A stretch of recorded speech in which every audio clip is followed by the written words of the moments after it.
श्री राधे राधे दोस्तों, योगीज वैदिक विज्ञान चैनल में आपका बहुत बहुत स्वागत। दोस्तों, आओ ज्योतिष सीखें सीरीज में मैं आपसे कुंडली बनाने की विधि के बारे में चर्चा कर रहा था। इस सॉफ्टवेयर से तो आसानी से कुंडली बन जाती है, लेकिन अगर आप उसका खुद से निर्माण करना चाहें, हॉरोस्कोप को कैसे कास्ट किया जाता है, तो उसकी मैथमेटिकल प्रोसेस क्या है वो मैं आपसे डिस्कस कर रहा हूं। तो अभी तक हमने आपसे डिस्कस किया था कि लग्न कैसे कैलकुलेट करते हैं। उसमें हमने टेबल ऑफ असेंडेंट का रोल देखा, क्या क्या डेटा आपको टेबल ऑफ असेंडेंट से लेना है, क्या डेटा आपके पास पहले से होना चाहिए। तो उसमें सबसे पहले हमने क्या किया कि टाइम ऑफ बर्थ को लिया। टाइम ऑफ बर्थ को लेने के बाद हमने उसमें एलएमटी करेक्शन किया।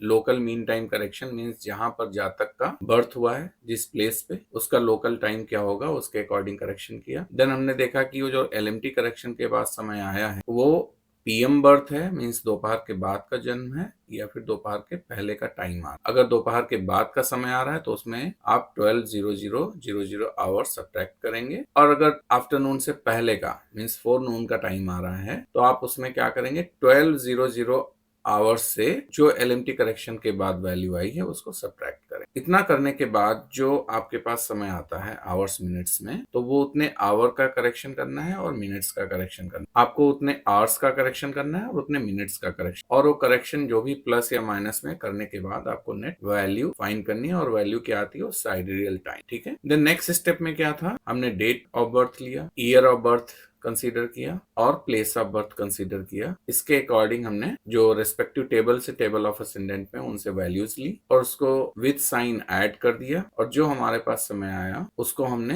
एक y वैल्यू एज्यूम कर लिया। तो जो फर्स्ट स्टेप में आया था वो x था और सेकंड स्टेप में y। इन दोनों को हमने क्या किया, अगर पीएम बर्थ तो आप y से x को ऐड कर लेंगे, और अगर एएम बर्थ है तो y माइनस x कर लेंगे, और जो net value I Z, that is the sidereal time of the native at that particular place। तो इसको हम कहते हैं sidereal time at epoch। और फिर इस sidereal time के अकॉर्डिंग हम पर्टिकुलर लैटिट्यूड में गए टेबल ऑफ असेंडेंट में, और उस लैटिट्यूड में उतने आवर्स और मिनट के लिए हमने उसकी जिस भी साइन में उस वक्त वो टाइम फॉल कर रहा है, कितने डिग्रीज पे फॉल कर रहा है, कितने मिनट्स पे फॉल कर रहा है, वो नोट किया, और जो साइडेरियल टाइम एट इपॉक आया उसके अकॉर्डिंग हमने नेट वैल्यू फाइंड कर ली। That is the ascendant. अब वो असेंडेंट जो आई उसमें हमको आयनांश करेक्शन करना है, क्योंकि हम यहाँ पर निरायन कुंडली बनाते हैं, तो साइना एंड निरायना। तो निरायन कुंडली में हमको आयनांशा करेक्शन करना है। तो जो पर्टिकुलर ईयर ऑफ बर्थ है जातक का, नेटिव का, उसमें आयनांशा टेबल में गया और जितने डिग्री जितने सेकेंड का उसमें करेक्शन दिया है विद साइन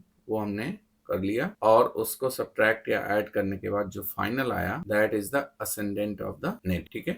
तो यहाँ पर आप देखिए कि जो नेटिव की असेंडेंट आई है दैट इज कैप्रिकॉन। अब एक पॉइंट आपको और क्लियर कर दूं कि देखिए, जैसे यहाँ पर आया 9 साइन पास्ट 03 डिग्री 45 मिनट। मैं सेकेंड्स की बात अभी नहीं कर रहा हूँ। तो 9 साइन पास्ट मतलब 9 साइन तो ऑलरेडी पास्ट हो चुके हैं, तो करंट साइन कौन सा चल रहा होगा, 9 के जस्ट आफ्टर 10। ठीक है। और इसको हम ऐसे लिख सकते हैं 03 डिग्री कैप्रिकॉन 45 मिनट्स। तो एक मेथड ये होता है और एक मेथड ये होता है। ठीक है। यहाँ पर 9 साइन पास्ट का मतलब है करंटली वो कैप्रिकॉन में चल रहा है, और जब मिडिल में आपका साइन लिखा होगा तो करंट साइन ही लिखा होगा, जो भी राशि लिखी। तो इसको आपको ध्यान रख। तो अब देखिए, हमने आपसे क्या कहा था कि ये जो आपके पास कैलकुलेट होकर के आया है कि 9 साइन पास 3 डिग्री 45 मिनट 20 सेकेंड, ये है लग्न। तो लग्न का यहाँ पर साइन क्या हो गया, कैप्रिकॉन। और कैप्रिकॉन को हम कितने नंबर से रिप्रेजेंट करते हैं, 10 नंबर से रिप्रेजेंट करते हैं। ठीक है। तो यहाँ पर हम क्या लिख देंगे,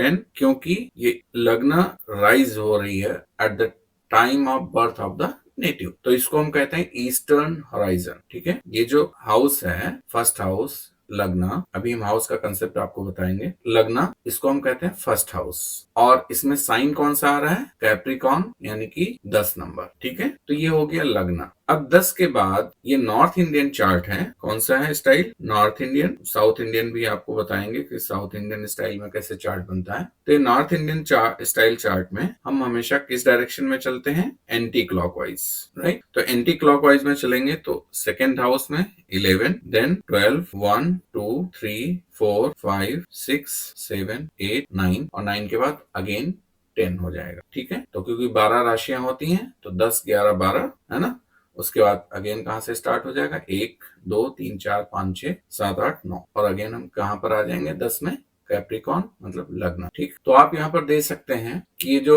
नॉर्थ इंडियन स्टाइल का हमने चार्ट बनाया है और यहाँ पर हमने आपको हाउसेस के बारे में बताने की कोशिश की है। तो देखिए जो सेंटर में फर्स्ट हाउस है, यहाँ पर हमने क्या मेंशन किया, लग्न, असेंडेंट इसको कहते हैं, और इसको हमने क्या कहा, फर्स्ट हाउस। फर्स्ट हाउस को क्या कहते हैं, तनु हाउस, तनु भाव। हाउसेस को हम भावा भी कहते हैं। ठीक है, तो ये क्या हो गया, तनु भाव। लग्न को फर्स्ट हाउस और तनु भाव, हमेशा first house centre top. Then उसके बाद second house, second house is धन भाव। थर्ड हाउस यानी कि तीसरा भाव क्या है, सहज भाव। धन भाव जो सेकेंड हाउस है, ये कुटुंब स्थान भी होता है, मीन्स जो खानदान होता है, फैमिली होती है, उसका स्थान होता है। थर्ड हाउस सहज भाव, सिबलिंग्स का हाउस होता है। फोर्थ हाउस मातृ भाव, इसको हम माता का घर भी कहा जाता है। हैप्पीनेस और भी बहुत सारी चीजें यहाँ से देखी जाती हैं। फिफ्थ हाउस इज पुत्र भाव, मीन्स यहाँ से चाइल्ड और एजुकेशन ये देखते हैं। सिक्स्थ हाउस अरिभाव, जितने भी रिपु हैं, मतलब शत्रु हैं, षड रिपु, काम क्रोध लोभ मोह मद मत्सर, ये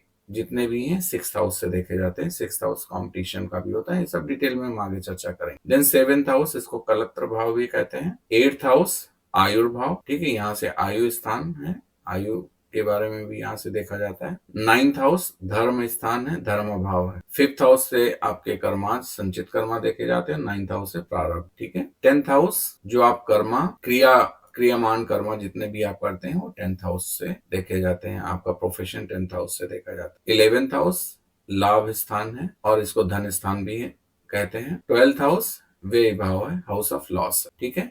तो ये हाउसेस के बारे में मैंने आपको यहाँ पर बताया। अब आप यहाँ पर देखिए, थोड़ा हाउसेस और साइंस में कंफ्यूजन, इस मोमेंट पे मैं आपको बता रहा हूँ, आगे भी ये आपको एक्सप्लेन करेंगे। यहाँ जो नंबर 1 लिखा हुआ है, 1 2 3 4 5, इसके पहले भी आपने देखा, हमने 10 11 12 लिखा, तो राशि को रिप्रेजेंट कर। तो यहाँ पर फर्स्ट हाउस में, फर्स्ट हाउस है लग्न हाउस है, उसमें हमने क्या लिखा है, नंबर 1 रिप्रेजेंट्स मेष राशि और Aries, number 2 taurus, number 3 Gemini.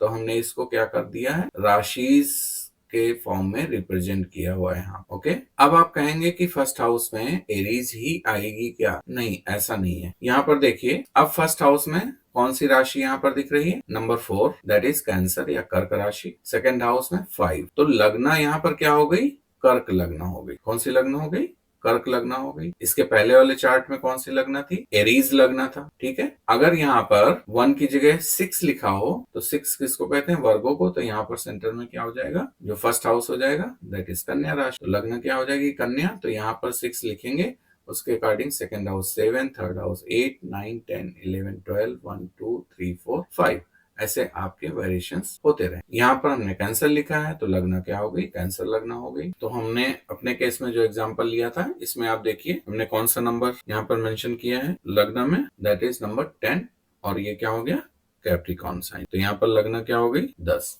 तो फर्स्ट हाउस क्या हो गया, कैप्रिकॉन। फर्स्ट हाउस इज लग्न और असेंडेंट क्या है यहाँ पर, कैप्रिकॉन। अगर यहाँ फर्स्ट हाउस में 4 नंबर होता तो ये लग्न क्या हो जाती है, यहाँ पे कर्क लग्न हो जाता, ठीक है। तो ऐसे ही हाउसेस, हाउस फिक्स है, ठीक है।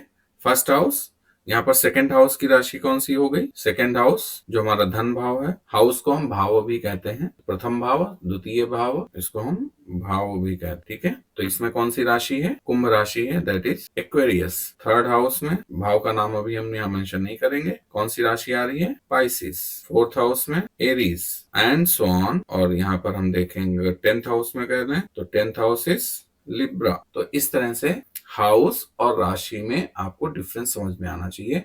जो स्टार्ट कर रहे होते हैं एस्ट्रोलॉजी सीखना, उनको इसमें बहुत ही ज्यादा कंफ्यूजन हो जाता है, हाउस और साइन, कि ये हमने हाउस को लिखा है या साइन को लिखा। Houses are fixed, signs change होते रहे। तो हमने यहाँ पर लग्न कैलकुलेट कर लिया है और आपको हाउस और साइन में थोड़ा सा डिफरेंस भी बता दिया है। हाउसेज एंड साइन को हम डिटेल में बाद में डिस्कस करेंगे। अब इसके बाद लग्न कैलकुलेट करने के बाद जो कैलकुलेशन आती है वो आती है प्लैनेटरी पोजीशन। यहाँ पर आप देखिए, लग्न तो हमारी कैप्रिकॉन हो गई और इसकी डिग्रीज क्या हो गई लग्न की। तो ये लग्न, तो आप जब कभी कुंडली देखते होंगे तो उसमें डिग्रीज एंड मिनट्स मेंशन होते, तो या तो प्लैनेट्स के मेंशन होते हैं फर्स्ट हाउस में, असेंडेंट, और अगर उसमें कोई प्लैनेट है तो उसकी भी डिग्रीज मेंशन होंगी। तो यहाँ पर हमने सिर्फ असेंडेंट फाइंड। अब हमें देखना है कि जो सेकंड हाउस है Aquarius sign, this one, third house है पाइसिस, फोर्थ हाउस है एरीज, ऐसे सेवेंथ हाउस है कैंसर, लिब्रा, 10th हाउस है ना,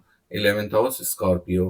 तो ये जितने भी हाउसेस हैं, ये हाउसेस अभी किसी भी हाउस में कोई भी प्लेनेट यहाँ पर आपको नहीं दिख। तो जिस टाइम पर नेटिव का बर्थ हुआ है उस टाइम पे कौन सा प्लैनेट किस राशि में और किस घर में बैठा हुआ है, अगर राशि हम निकाल लेंगे तो ऑटोमेटिकली हम यहाँ पर हम हाउस फाइंड कर लेंगे। जैसे मान लिया हमने कहा कि सन जो है वो लियो साइन में है, ठीक है। जब कैलकुलेट करेंगे तो लियो कहाँ पर है, 5 number, Leo is 5 number and this is this point. तो यानी कि सन को हम कहाँ पर प्लेस करेंगे, इस साइन में प्लेस करेंगे। तो जब हमने सन को लियो में प्लेस कर दिया फॉर एग्जाम्पल, तो लियो में तो आ गया, लेकिन हाउस कौन सा हो गया, तो देखिए ये हमारा क्या है, first house, second house, third house, fourth house, fifth house, sixth house, seventh house और एट्थ हाउस। एट्थ हाउस है, यहाँ पर लियो साइन है, इसमें सन बैठा हुआ है। तो sign is 5 number but house number is 8 number, 8th भाव, अष्टम भाव में सूर्य यहाँ पर बैठा। ऐसे हमको देखना है, समझना चार्ट, ठीक है। तो नेक्स्ट पार्ट में मैं प्लैनेटरी पोजीशन की कैलकुलेशन के साथ आपके सामने फिर उपस्थित होऊंगा। राधे।